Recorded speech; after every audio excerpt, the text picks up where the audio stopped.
Our next guest is going to actually kind of mix with your mind a bit. Cameron Herold is a guy that actually was one of the founders of 1-800-JUNK, but the visionary that he actually does in life and how he's changed his life from when he was younger to where he is now actually changes the way we have perspective on life. You know what? I want to introduce this great man to us right now. And you know what? He's also an EO member, was an EO member, YPO member. So you guys that are with EO, great lessons to learn. Creating curiosity by asking better questions. This is Shed Talk. Cameron, welcome to Shed Talk. Kevin, thanks very much for having me. Appreciate it. Well, you know what? It's been a while. I was trying to figure out how we got to know each other and how we got connected.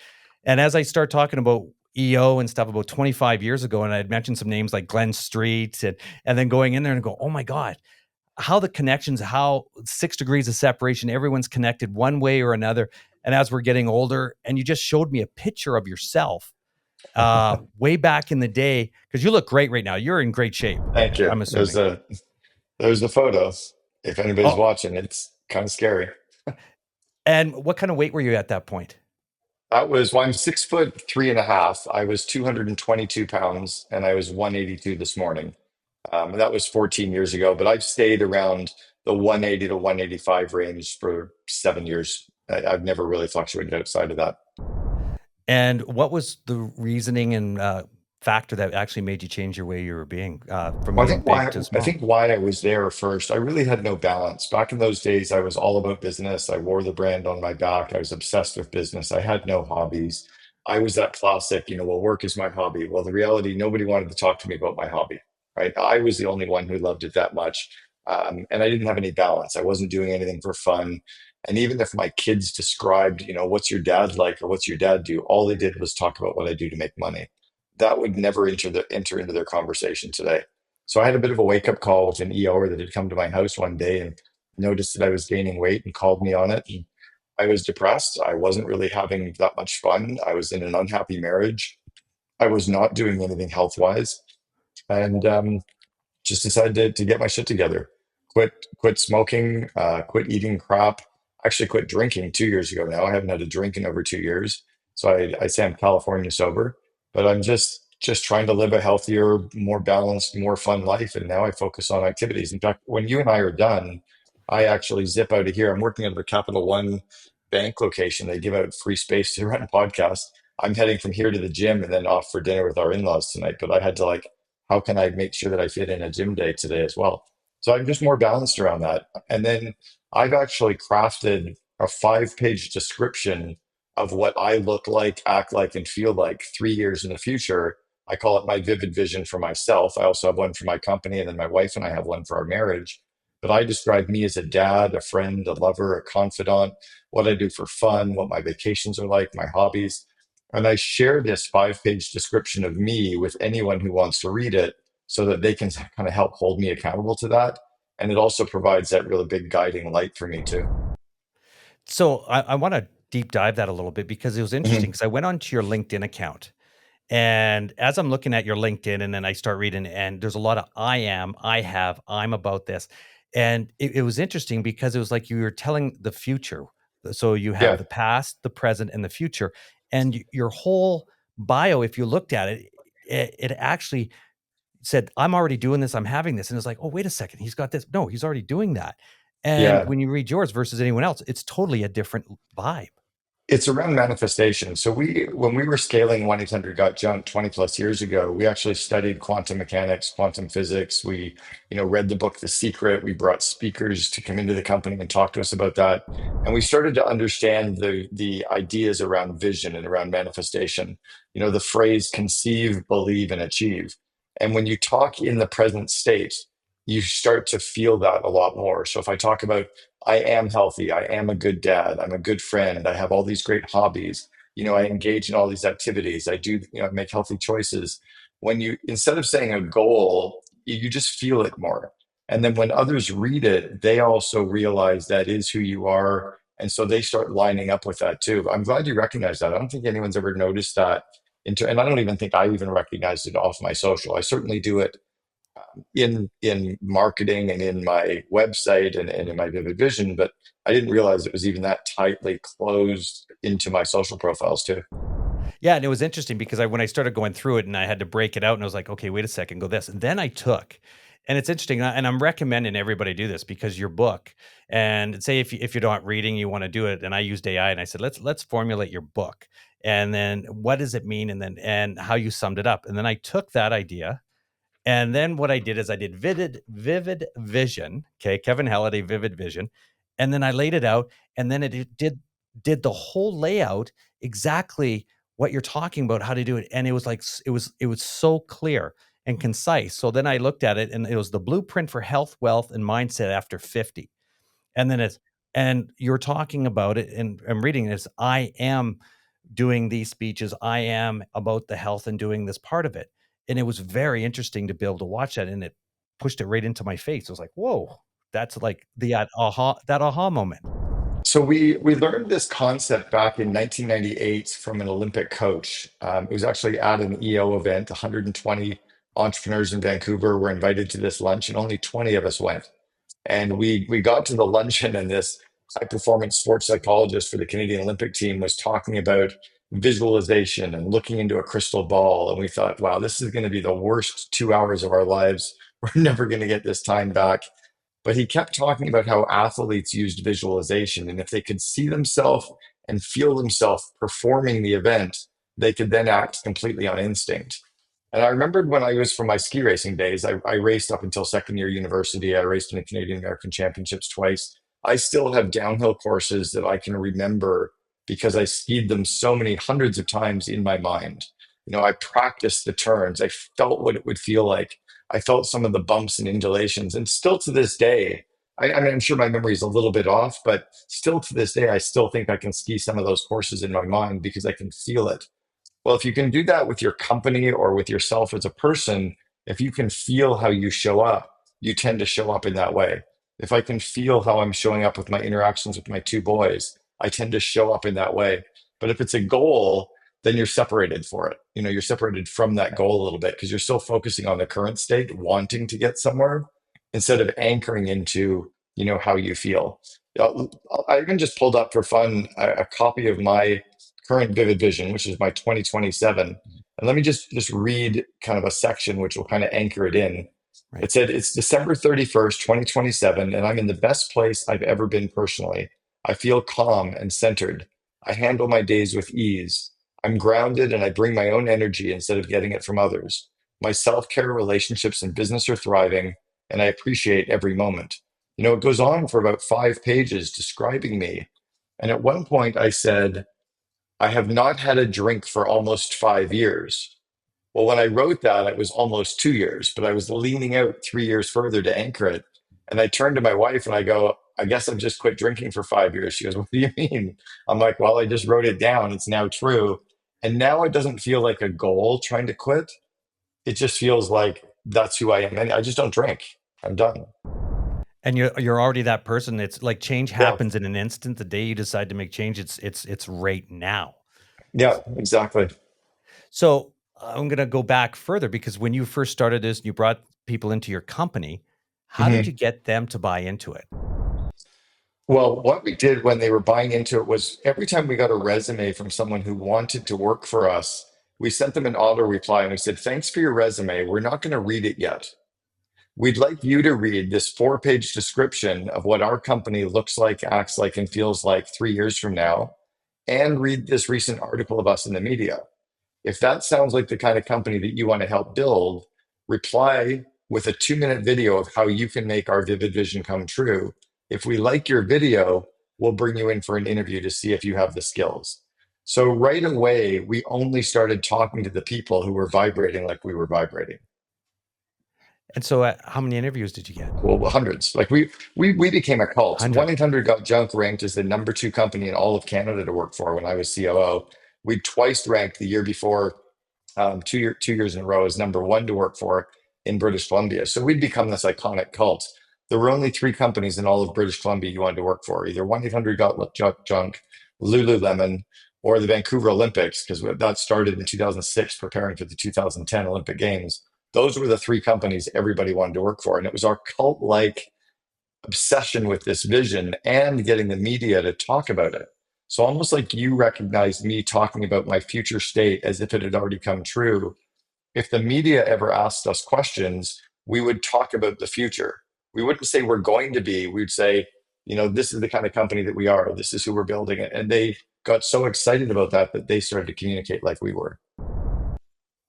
So going back to that aha moment when you first started it, you guys are in there, the vision about 1-800-JUNK, the name, everything Mhm. there, because you had to have a transition point. There had to have been that, okay, we're just not a regular company. We're this. How quick did that It happen? actually happened prior to the inflection point started very early. So I learned about the vivid vision concept 2 years prior to me joining Brian. So Brian and I were in Forum. I had built two EO qualifying companies. I was a minority partner in what is called Boyd Auto Body in Canada. It's now called Gerber in the United States. Big, now like a $3 billion publicly traded company. But I was one of the partners in that. Then I was the president of a private currency company. So he watched me building these companies, and I was using that same vivid vision concept back with those companies. When I joined Brian in October of 2000, he handed me his what he called a painted picture, which was a two-page version of the vivid vision. I looked at it and I said, I know how to make this come true. And he's like, good, I have no idea how to do this. So I joined him. I'd already built franchise companies. I was a open the West Coast for college pro painters. I'd already done it a few times. So I understood what he needed to get done and saw how I could make it come true. And one of the early things I told him that we needed to do was turn the company into a little bit more than a business and a little bit less than a religion. And we had to get into the zone of a cult, because if we could get that cult like culture we could get a lot of people aligned with us. So culture and that kind of belief in the flywheel and obsession with core values was very, very early on, and it was by design. We only brought people to work in the company who loved what we were about to build, who wanted to do something, who were ready to throw their body at it, and they had the skills to make that come true. So we did that very, very early on. I'd say about 3 years later, once we got to, I joined at 2 million in revenue. 3 years later, we were at about 40 million. Around the 40 million mark is when we hit that inflection point where we were winning the awards. At one point, we had a guy picketing outside of our office with a sandwich board saying, please bring me in for an interview. We had become that cult. So I think that was around 3 years in when the media was writing about us all the time. We'd been on Oprah. It was when the culture really had tipped. But the alignment with Vivid Vision was very, very critical. It was one of the four corners of our jigsaw puzzle, if you were. So as growing as a company and massive fast Yeah. growth, how was cash flow? Cash flow was good until it wasn't. We almost bankrupted the company at 100 million in system-wide sales, because we weren't listening to our head of finance. Our head of finance was very quiet, very amiable. We were very, very profitable. We had about 5 million in cash in the bank, and we went out one day, well, not one day, but over the course of about 2 months, spent $800,000 on an office renovation, $600,000 on bonuses, paid cash for all the taxes, did an office move, and we drained the 5 million in cash. So we went to the bank to get a credit line, and they said, yeah, you guys, we can't loan to you. We're like, why not? Number two company in Canada, 6 consecutive years of 100% revenue growth. We're very profitable. They said, yeah, you guys have no idea how to run a business. And we're like, what are you talking about? We were very proud that we had no debt, we had no credit line, we built everything off cash flow, but we sucked all the cash out of the business. And then, so they wouldn't loan to us. So Brian actually had to go out to his mom. His mom loaned him $420,000 to meet payroll. We fired 30 people. I had to start calling all the suppliers to tell them they weren't getting paid for 3 months. We had to do a huge reorg. And it was because we didn't understand how to actually run a bigger company. We knew how to get there, but we didn't know how to scale it. And then we also didn't have the skills to really listen to our team yet. And I think one of the biggest lessons I got was if you don't have people on your team you're willing to listen to, hire ones you are, and whoever you have on your team, listen to them. We were so dominant, so type A and go, go, go, that we didn't slow down enough to listen to somebody that was putting up their hand going, hey, I'm a little worried. Are you okay? We kind of just steamrolled over them until we weren't. And then how many? So you had laid off 30 Yeah, we had people. What is 248 at the now head long? office at that time. So we went from 248 at the head office down to 210 about. We had about 3,000 system wide, but those were our franchisees' employees. Yeah. And what was the scariest moment in that time? Because you hadn't been in that situation ever before. No, no, I no. And you're and I want to talk more about because you hadn't been in that situation before. Now your vivid vision, and I'm going to go back in I am. Then all of a sudden, this happens to just slam base you, obviously, and just like every other entrepreneur. Okay, I'm vision, I'm this, I'm all that. Then all of a sudden, the reality hits in. What Well, there were happens two next? realities that were hitting me at the same time. There was the reality that the business had gotten really, really big and really, really complicated, and that I was desperately unhappy as a human being. And I think that it was, and Brian was as well. Brian was getting ready to go through a divorce. I was getting ready to go through a divorce, and we were both at these very uncomfortable, unhappy stages. And we just, I think, thrown our body at the company, and that was a very unhealthy way to scale something. So there was a lot of lessons that came out of that. I actually left the company about 6 months after that. Brian found my replacement as the former president of Starbucks USA came in to replace me as the COO at 1-800-GOT-JUNK. So she'd been running North American operations for Starbucks, and she came in and said, "Wow, what a cute little company this is." Meanwhile, I was pulling my hair out in 13 operating P&Ls, operating in 4 countries, 330 cities. It had just gotten really big. So all of a sudden, you're getting ready for a Yeah. transition. Was that like a weight off your shoulders? Like, okay, I got to get out of here. It's like, Not in, and then all of a sudden, okay, we got a not replacement. initially. No, initially it was very Yeah. primal. There was a lot of tears. There was a lot of, because it had been my identity for so long in an unhealthy way that I had to really kind of rip off that band-aid and let it bleed. So what I decided to do, I was being mentored by the COO at Starbucks. So everybody on the leadership team had a formal mentor who coached us every month, really. And I was getting coached for about 18 months by Greg Johnson, who was the incoming COO at Starbucks. And one of the things Greg had me do when I left Got Junk mid-May, it's actually, what is it now? 18 years ago now, which is crazy. 18 years ago, he had me read the book The Artist's Way, and he had me every morning wake up and just journal for 15 minutes a day. And I took from May 15th until August 31st off. I didn't check any emails for 3.5 months, didn't reply to any phone messages. I didn't go for lunch or breakfast or dinner with anybody who was in business unless they promised to never talk about their company or business. Like, so I would go golfing with like a CEO, but we only talked about life. And so for 3.5 months, I really ripped off the band-aid and forced myself to decompress.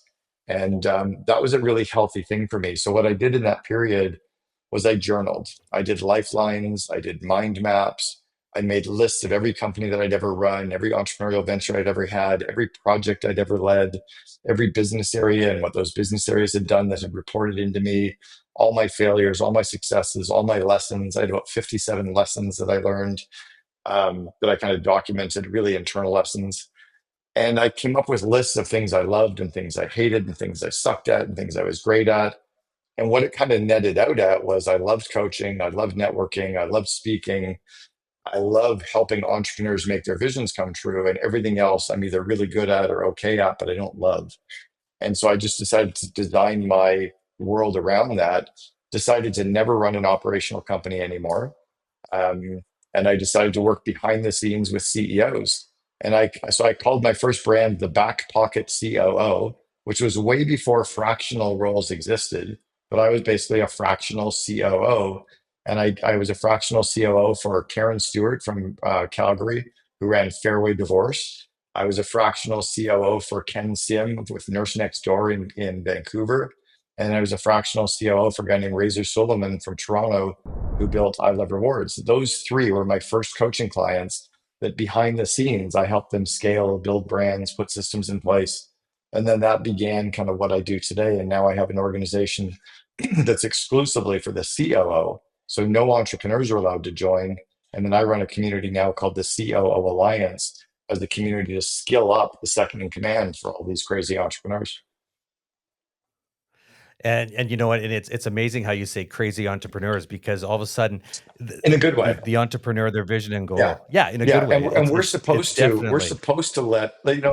entrepreneurs, our job as the CLO is to shine the spotlight on them and make them iconic. And then their job internally is to shine the spotlight on us and make sure that people don't hate us because we're the ones rolling out all the tough decisions and putting all the stuff in place.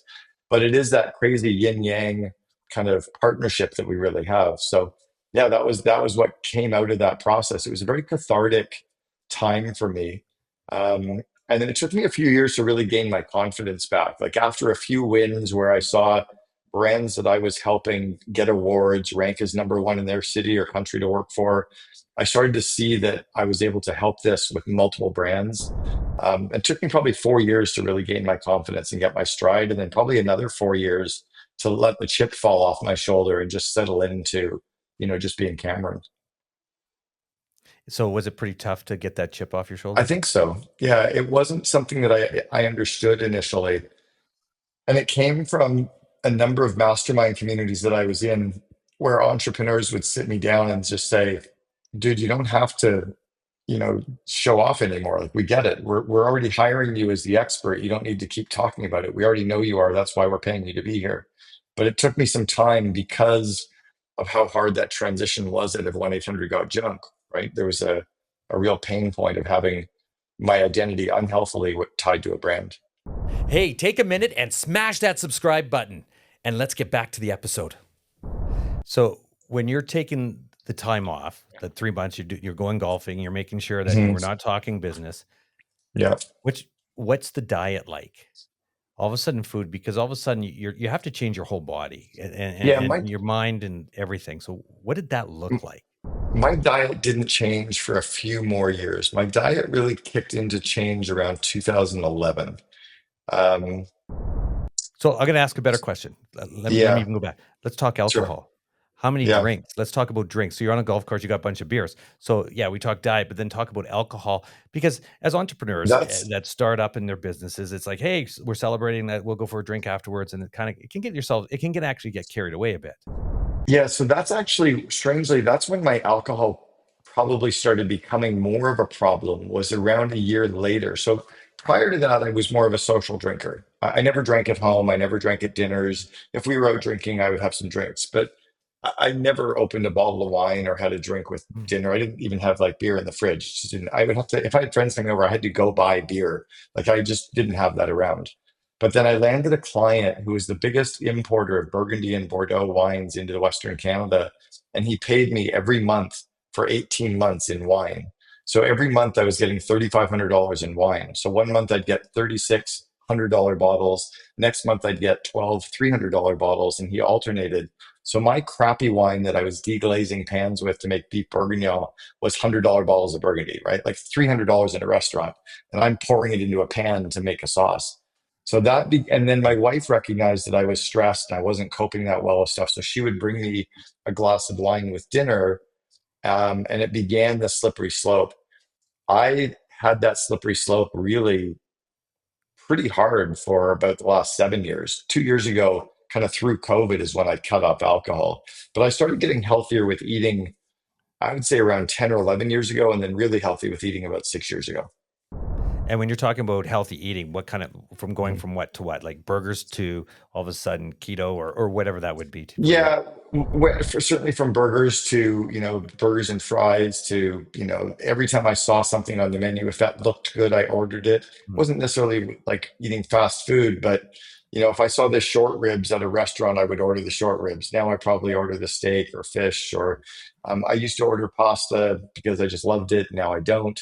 I used to make a lot of foods that had starches or sauces. Now I don't. Um, I don't reach for the junk food ever anymore. Like I don't remember going to like a fast food restaurant in like years. Um, so yeah, I think, and then I've tried, I went vegan for 5 months. I'd say I certainly lean probably more towards keto right now, but I think it's more just, I don't know. Canadians have an advantage over Americans, right? Our portion sizes are already smaller. We're not eating with the same amount of chemicals and preservatives that the Americans tend to get. But I think that was probably the key for me, was just choosing healthier options. And then I also just would start weighing myself in the morning and holding myself accountable to that. 4 years ago, my wife and I sold everything. We sold our home in Scottsdale, got rid of our home in Canada, sold our cars, sold our furniture. We've been full digital nomads for the last 4 years, and we've been in 60 countries in the last 4 years. So I've had to try to maintain a healthy lifestyle while staying in 120 Airbnbs in the last 4 years. So I have no ability to have habits It's almost every week I'm finding a new gym, a new trainer, a new yoga studio, a new grocery store, finding my way around the grocery store, navigating, places to be in work. But I think that's even forced me to be healthier too. Is just because I have, if you're eating breakfast, lunch, and dinner in restaurants, you can't have appetizers and desserts every day. It's not how we normally eat as humans. So I think that presence of mind has really helped me be healthier because I potentially could be very unhealthy. So it's interesting. You just made a point here. Like you just, okay, I'm going to go like vivid vision. Okay, I'm going to go in this and I'm listening to what Yeah, you're saying. But what's interesting, how did you make a transition? Because, okay, we're going to go back into the vision. Okay. You go back a few years ago. Okay. You sold everything, yeah, everything. So you're everything. Scottsdale, you're Vancouver, and said, how did you make that change? Because as entrepreneurs, okay, I'm going to talk about entrepreneurs that want to say, okay, you know what? I've had enough. Business is great. That's it. And we're going to just stop everything. I'm going to sell everything and I'm going to move over to Costa Rica. I'm going to do Yeah. this and then have a vision. Okay. This is who I am. How did you manage to do that? Like, what was the plan of attack to be able to do that? Because people talk it all the time, but do they actually do what you're saying to do? Like, that's a Yeah. huge So, jump. oh, it's massive. I mean, I could tell you my entire wardrobe. I have a white and blue, linen shirt. I have three white, three gray, and three black Lululemon t-shirts. I have a pair of gray jeans, a pair of blue jeans, and a pair of joggers. I could tell you my entire wardrobe because I know what fits into two carry-on suitcases. We just decided that enough was enough. I mean, I had a home in Scottsdale, Arizona that was, I don't know, 9,000 square feet. I had two guest houses. I had an office on the property. I had a full acre with a moat and grapefruit trees and palm trees. I was a member of the, Arizona Golf and Country Club. I was a member of Marine Drive Golf and Country Club in Vancouver. I was a member of Vancouver Lawn and Tennis Club. It was stupid. I wasn't happy. And I was on a treadmill trying to make all these things work. And my youngest son had just decided to move to Montreal to go to school from Vancouver. So he was almost as close to Europe as he was to Vancouver. And I was like, what am I doing all this for? My wife had really never traveled. Her parents had promised her something. They said, at the end of high school, we promised to take you to Europe. And they never did. And so she always had this feeling like, her parents had kind of ripped her off. And when I heard that, I was like, wow, that's not cool. Like, I actually want to take you. So the first, I guess, 5 years ago, I took her to Europe and we hit 12 countries in 6 weeks. We drove through them all and I just blew her mind. So she wanted to go explore. And I'd been working from home and running my business from home for the last 18 years. So I knew I could be anywhere in the world. And I just decided on what was important. It was time with my friends, time with my family, time with hobbies, and time exploring. And so now, yeah, every single day we're off doing something different. And because of what I've always done, I've been paid to speak in 29 countries, often to EO or YPO. I have this global network of people that I know that I've begun to spend more time with who have introduced us to more friends. So I don't know, it's just lifestyle by design. So you just said you speak around the world, 29 countries, and you also said Antarctic. Yeah, yeah. Where did you? Well, yeah, because I've Where? been paid to speak on every continent now too. I got paid to speak to a group of entrepreneurs in Antarctica 3.5 years ago. It was fun. And I was wondering that because when I read that and I looked at that and I went, oh my gosh, where would you speak in Antarctic? And I was thinking that, well, it'd have to be something that I had to ask No, make sure I asked that question. it was a guy named Yannick Silver who I'd met 16 years ago. Yannick and I have known each other for years, and he has a group called Maverick. And it's a Maverick group of entrepreneurs that go and do cool adventures all over the world together, and then they build better lives and better businesses. He's the first guy to ever take people to Necker Island. He's done it like 13 years or 14 years in a row, taking people to Necker. But he's the first person to ever take groups of people to Necker. And so Yannick was organizing this thing and he said, hey, do you and your wife want to come? And I was like, yeah, but I've always wanted to get paid to speak there. He goes, oh, I'll pay you to speak too. I'm like, cool. So I have a photo of Yannick handing me a check on the boat. And it was 55 entrepreneurs, in Antarctica for about 10 days. And yeah, that was just partially it was a PR thing, right? Cool. It was fun. All right. So through your whole life, everything you've done, pretty cool. And then Antarctic, doing your talks, basically backpacking and everywhere right now. What is the Mhm. one thing that you remember that is the coolest thing you've done? And it can't be your Antarctica. kids. Okay. Are you saying outside of travel or? No, it can be outside of travel, but it can't be family because everybody says, "Oh, the birth Yeah. of my kids," and da, da, da. No, let's get into So we're EO kind of we're or anything. doing yeah, we're doing what we call our bucket list dream life. So when my wife and I had met, she didn't know of a bucket list, had never written a bucket list. I already had one that we published online, and I got her to write down 120 things that she wanted to do or try or experience or learn before she died. And then I kept adding to my list. And every month we keep crossing stuff off our lists. So my coolest thing is I have this ridiculous long list of insanely cool things, paragliding in the Dolomites to driving a Porsche on the Autobahn at 268 kilometers an hour. And I've got the video of the speedometer to, you know, going to Africa Burn, going to sleep in a monastery in Bhutan with monks, hiking with the gorillas in Uganda. I mean, the list is stupid. We've just been really fortunate, but it's all again by design, right? I decided to find these adventures and then bring my friends and family along for that ride. I'm meeting up with my two boys in Spain in 3 weeks, and we're going to see my nephew play in the World Ultimate Championships, but we're going to go and travel through Spain together. I'm already planning to take my youngest son, who will be 22, to Africa Burn next April because I want him to have experience at that burn. So yeah, I think it's lifestyle by design and crossing off bucket lists that would be the coolest things. Riding in a hot air balloon over the Sahara in Kenya, low flying in this low flying balloon over top of all the animals. And I had tears in my eyes. I was also dressed in a giraffe onesie, and my wife was dressed in the lion onesie. So we just do like silly stuff and don't take ourselves so seriously. Um, I think that would be mine, is just lifestyle by design. So CEOs, anyone out there, and I'm going to Hmm. talk vivid vision and really focusing on that because it's actually very powerful because I keep going back to it because I keep thinking every time you're talking and you're mentioning something. So what you're doing, all I can vision in my head right now is that you've already written it down, your BHAG. Okay. Yeah. And I'm taking that thinking of the BHAG and the vision, and then all of a sudden you've already done these, your bucket list, your 100, and I can actually see it actually transpiring out there, and you're building that whole system in play. So the question is, what do you recommend for young entrepreneurs, or what would you say to them right now, or CEOs right now, where you're at, what you're doing, and what you see? Because right now, technology, where we're at today, social media today, biggest Hmm. challenge they would have versus what you have. Like right now, you're out of the picture. So, because you're living the perfect life. And I don't say it's Yeah. perfect. I mean, you're living your life. People want to get to there. What do you recommend? I'll tell you one that I just did a few years ago that's been massively powerful as well. Is I'm now no longer a resident of Canada. I'm a resident of Dubai. My company is based in Dubai. So I've now hit kind of an economic free zone that I don't pay tax anymore legally. Like I'm above board tax free, where I don't pay personal tax, no capital gains tax, no dividend tax. And my corporate tax is now so low because they just introduced corporate for the first time. So I've hit this kind of like economic, I don't know, trajectory where the compounding is just so massive. So I would tell people to look for ways to and places to have life by design. That many of us ended up where we're living because our great grandparents or our grandparents moved here, but we can live anywhere and be global. That's something to consider. But I think the big one is none of this matters.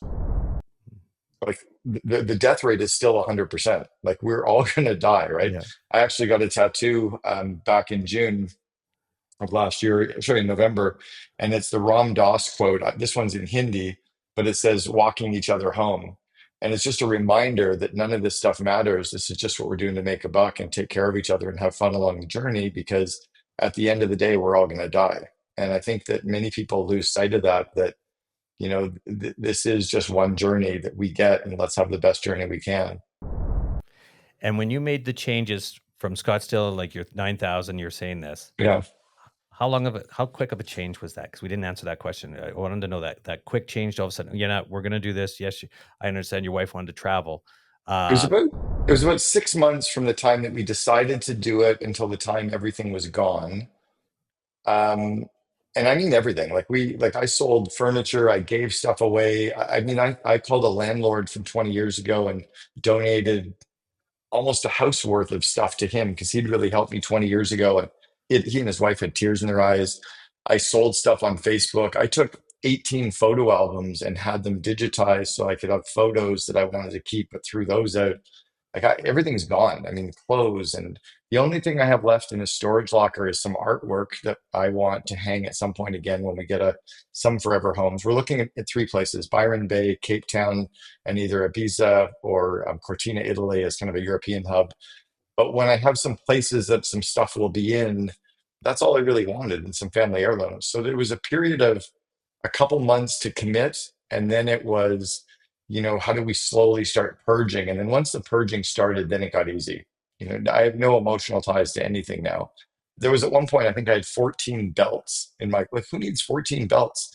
Now I have a black belt and a brown belt. Like, so I'm good. So you've moved, you've got everything going. Now you're speaking Mhm. tours. Yeah. How many talks do you do a year? I was gonna say a Well, month. I've done 800 paid speaking events in 29 countries, but I was doing that back in the earlier days to scale my brand and to scale my business. Now I'm saying no to those unless they Mm. are very highly paid, or unless they're very strategic audiences, or unless they're with groups that really I can kind of do some cool stuff in. Like if I can go to Antarctica to speak, I'll say yes. But if it's just another speaking event in Chicago for a normal group, it's going to be a no. But I do a lot of speaking now over Zoom too. I have groups that pay me to do 60, 90-minute talks over Zoom. But I did, two speaking events in January in Dubai.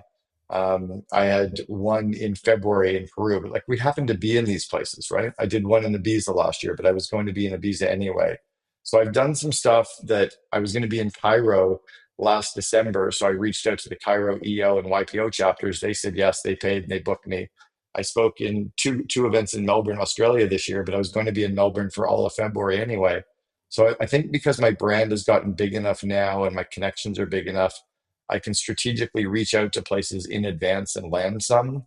That's more of the speaking that I'm doing now than saying yes to the groups that book me. So when are you in Calgary? Um, no, there's going to be a Calgary. It's going to be around January. I'm going cat skiing with a group of entrepreneurs in January, and I think I have to fly into Calgary to get to. It's with Dan Martell's group, so it'll be Oh, it'll be okay. mid-January. Yeah, Then now I'm gonna book you then, okay, for January for a talking tour. I'll have to keep that in sure. mind. Yeah, Yeah, I can I can tell you when it's going to be. that is awesome. Now, here we are. Anything else that basically you want to get off your chest, or is anything because it's all about because you have your own podcast and you Yeah, do a podcast. How often do you do a podcast? and yeah. So by the way, I'll be in in Calgary area January 28th to February 6th. So like that's the time. So it'd be like before that or after that, I could speak in Calgary. January. My I'm gonna write podcast, that down right now. Just a sec yeah, here. yeah, for sure. January 28th to February. What is it? Like February 5th, that's the ski week. So like Done. before that or after that would be time that I could speak in Calgary. Oh, we'll make it all I'll be fun. coming back Awesome. from Dubai for that. Yeah, Okay. so my podcast I started 8 years ago.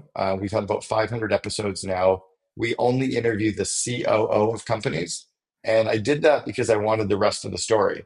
I know Guy Raz, who runs How I Built This. We've hung out a bunch of times at the main TED conference, and he interviews these CEOs, entrepreneurs of companies, and I often know the CEO, and I know the rest of the story that they're not sharing. It's hard as the entrepreneur to talk about almost bankrupting the company, or when a CFO is stealing from you, or being sued, or just the operational, how hard it really is to grow something. It's not a story that people necessarily tell when you're the CEO, but it's a true story that there's a lot of lessons there. And it's almost like if I asked your mom and dad, how did you raise Kevin? Your mom would have a very true story. Your dad would have a very true story, but they'd be different stories. I Mhm. just wanted that different story at how to scale an organization. So we started interviewing COOs of some of the world's top brands. I've had Asana, Kajabi, Trainual, Shopify, Cleveland Indians, like Bumble. I've interviewed the COOs of all these brands to hear their side of scaling up the story and to learn, how do we make the CEO iconic, right? What's the COO's job to make like the Sheryl Sandberg, right? Sheryl Sandberg was the COO to Mark Zuckerberg for 15 years. In the early days, she was the adult in the room, and then she became a little bit of the mentor, and then she became a little bit of the guard. What was her role like, and how did she continue to grow as the COO? So that's what the Second in Command podcast is about. Oh, that's amazing. Now, where do we find your book? Well, I've written 6 books now, which is Yep, insane. All of my books are available on Amazon, Audible, iTunes. If you go to my main website, CameronHerold.com, and it's Herold. If you go to CameronHerold.com, it has lists for my books, my online course called Investing Your Leaders, COO Alliance, the podcast. It's all there. The YouTube channels. that's amazing. Okay, one last Mm, question before we wrap everything sure. up. Brian on the Dragon's Yeah. Den. What do you think of Yeah. that? I think I'm glad he's doing it now. I'm glad he's doing it now. I wish he would pull back the cheesy factor by 10%. I think they're coaching these dragons to be a little bit more silly than, like, he's always been silly, but I mean just bring it back 10%. I'm really glad he's doing it now. He was up for it about 10 years ago, and I told him not to do it 10 years ago. The brand wasn't ready, the business wasn't ready, but they're like $900 million in revenue now. They're a $900 million system-wide sales brand. He's got an operationally strong executive team. I know a bunch of the team. He's ready to go off and just be more the iconic face of the business. And I think it's good for that. So yeah, it's funny. No, because it's interesting. I was on the Dragon's Den years ago, Okay. That's and what I knew your seeing, name. yeah, and then it was interesting how going through that the process, and then all my companies that I have as well, and I'm looking at it, and I know everybody on the Dragon's Den, and Yeah. how often they don't, and it's all about TV. Okay, so you're there Yes. on it, you're there, and remember, everybody says as an entrepreneur, you're doing this, you get investments or whatever that storytelling is. But remember, it's just TV. It's just It's just storytelling. TV. I've been friends with Brett Wilson for 15 years. So I know Yep. Brett from Calgary quite well. And Naomi Simpson is one of the dragons Yep. in Australia. I coached Naomi 15 years ago back in Australia. So yeah, it's just TV. It's fun TV, but it's good for his brand. And we were Brian and I both were very, very good at understanding how to leverage the media to drive more credibility, more brand awareness, and it's free, right? It doesn't cost a lot. So there's a lot of value, economic value that can come off of him leveraging that. So I think it's good that he's doing it. Yeah, no, it's a lot of fun. Well, you know what, Brian? Listen, as I go, Brian, Cameron, you know what? Thank you very much for being on Shed Up. That was absolutely amazing, and Of all the course. best. And go on Amazon, everybody, slam this thing, like, share, and do everything we possibly can. Thank you very much. Thank you. And shout out to Josh Thomas. It was Josh Thomas that introduced you and I, or told me to reach out to you about a year ago. So thank you to Awesome. Thank Josh. you. Thanks, Josh. Thank you. Now you know. Shed Talk.